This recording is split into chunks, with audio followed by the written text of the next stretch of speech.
Buwan ng Enero Pizza 4 taong 2013, isang malagim na trahedya ang pumukaw sa mapayapang umaga ng Barangay Tabon 1, Kawit, Cavite, kung saan isang personaheng nagngangalang Ronald Baquirin Bae ang walang habas na nagpaulan ng bala na nagresulta sa pagkagulantang ng mga residente. Ngunit sa paglipas ng ilang minuto matapos ang pag-alingaw-ngaw ng mga putok, napalitan naman ito ng hiyawan at iyakan kung saan tumambad na lamang ang mga katawang wala ng buhay na siyang tinamaan sa naturang pag-aamok ng sospek na si Ronald Bae.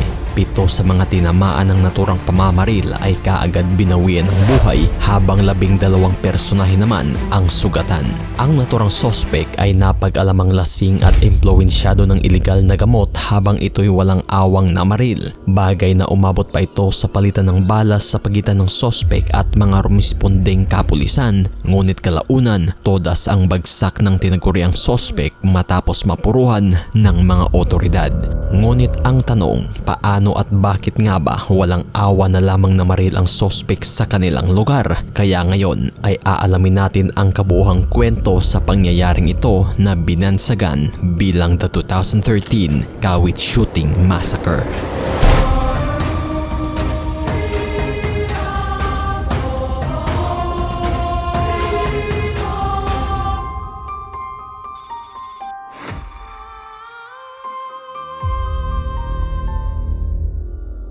Ronald Baquirin Bae, kinilalang sospek sa madugong pamamaril sa Kawit, Cavite noong Enero 4 taong 2013. Si Bae ay ipinanganak noong November 9 taong 1971 at napangasawa nito ang kanyang misis na si Elena Aguilar kung saan nabiyayaan sila ng 5 anak.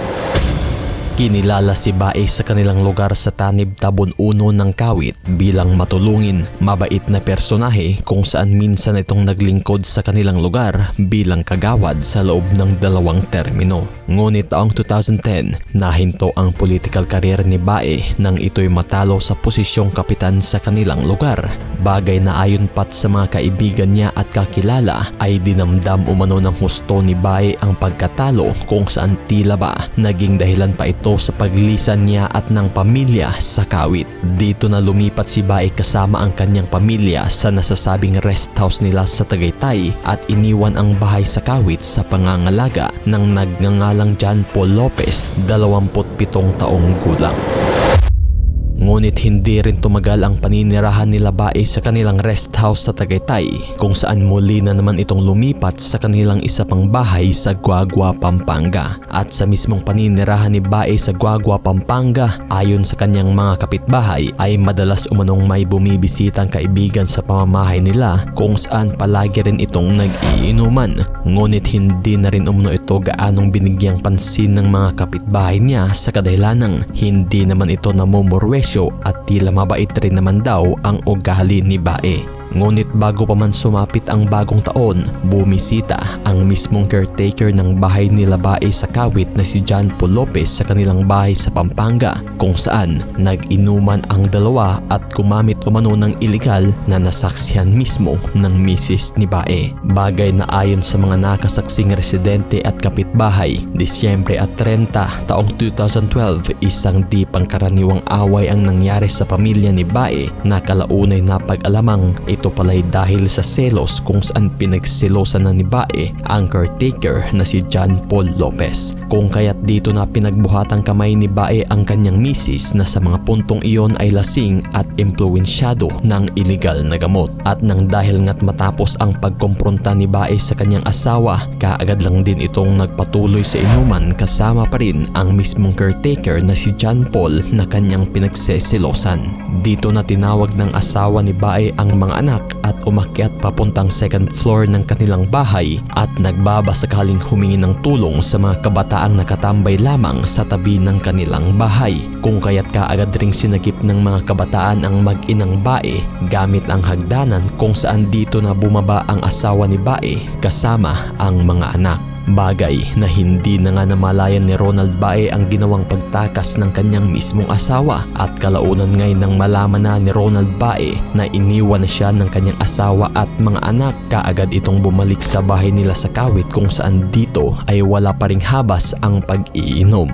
Ayon sa isang saksi at kaibigan na naging kainuman ni Bae sa kanyang pagbalik sa Kawit ay talagang sinabi pa rin ni Ronald Bae ang hinanakit niya sa kanyang pagkatalo sa halalan. Hanggang sa mga sumunod na araw, buwan ng Enero Pizza 4 taong 2013 bandang alas 9 ng umaga, makikitang naglalakad sa isang eskinita si Ronald Bae kasama ang kanilang caretaker na si John Paul Lopez, kung saan may bitbit na palang baril ang mga ito. Kaagad tumungo ang dalawa sa bahay ng residente sa lugar na si Maricel Pahal, kung saan biglaan na lamang itong pinaputukan ni Bae habang naglalaba. Ngunit tila ba hindi patapos ang naging kawalang hiyaan ni Ronald Bae, kung saan tumungo naman ito sa bahay ng kanyang kakilala at walang habas na pinaputukan ang 3 bata na may edad 3 taong gulang, 2 taong gulang at ang 7 taong gulang na siyang napuruhan na kaagad binawian ng buhay. At matapos ang naturang pamamaril ng sospek, dito na rin walang habas na nagpaputok si Bae, kung saan pinunteryan nito ang lahat ng sino mang kanyang makita sa naturang daan.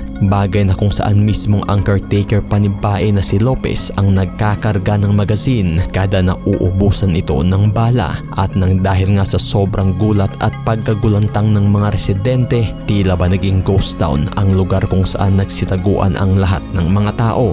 Ngunit mas lalo pang lumala ang kademonyuhan ng sospek ito'y matapos walang awang binaril niya ang isang aso na pagmamay-ari ng personaheng si Alberto Fernandez, 55 taong gulang. At nang dahil sa pagkagulat ni Alberto nang barilin ang kanyang aso, kaagad itong sumilip sa beranda ng kanilang bahay, dahilan na kaagad itong nasulya pa ng sospek at pinaputukan kaagad na tumama direkta sa naturang dibdib ng biktima na siyang dahilan sa pagkasawi nito.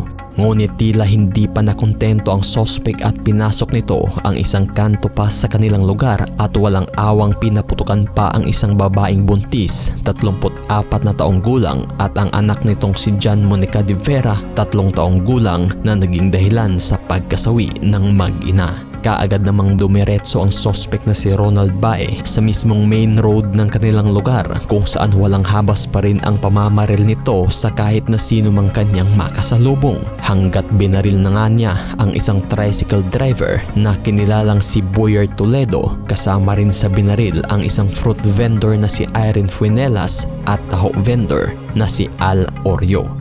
Ngunit sa paglipas ng ilang minuto matapos ang walang habas na pamamaril, tila ba kalmado at parang wala lang nangyari para kay Ronald Bae nang ito'y tumungo pabalik sa kanyang bahay. Ngunit sa mismong pagdating ni Ronald Bae sa kanilang bahay ay kasabay ring narespondihan ng mga pulis ang lugar, kung saan hinikayat itong sumuko na lamang. Ngunit sadyang walang planong sumuko ang sospek, bagkos nagpaputok pa ito sa mga kapulisan, kung kaya't dito na nga gumante ang mga otoridad, kung saan umabot pa ng humigit kumulang 30 minuto bago tuluyang naintiman o matodas ang naturang sospek. Ngunit todas man ang pangunahing sospek sa pamamaril na si Ronald Bae, nakatakas naman ang kasabwat nitong si Lopez sa mga otoridad. At sa naturang paghahalughog sa bahay ng sospek, dito na nakuhaan ng mga otoridad ng hinihinalang iligal ang bahay ni Ronald Bae na nasa halos 3 gramo ng bato at iba pang mga iligal na armas. At kinagabihan naman ng araw na iyon, kaagad ring isinuko ng mga kamag-anak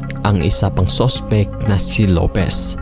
Saad ni Lopez ay napilitan lamang umano siyang sumama kay Bae sa kadahilanang mismong siya ay pinagbantaang totodasin kung susuway sa utos. Bagay na ibinunyag rin ni Lopez ang mga lihim ni Bae, kung saan hindi lang pala ito ang unang beses na may itinumba siyang tao, kung kaya't si Lopez na mismo ang nagturo sa mga otoridad sa naturang lugar kung saan nilibing ni Bae ang katawan ng kanyang napaslang, at ito nga ay ibinaon lamang sa likurang bahagi ng poultry farm ni Bae sa Kawit, Cavite. Kinilala ang naturang bangkay na nahukay bilang si Teodolo Villanueva na dati ring tauhan ni Bae, kung saan taong 2003 pa ito na itala bilang missing person sa listahan ng mga kapulisan.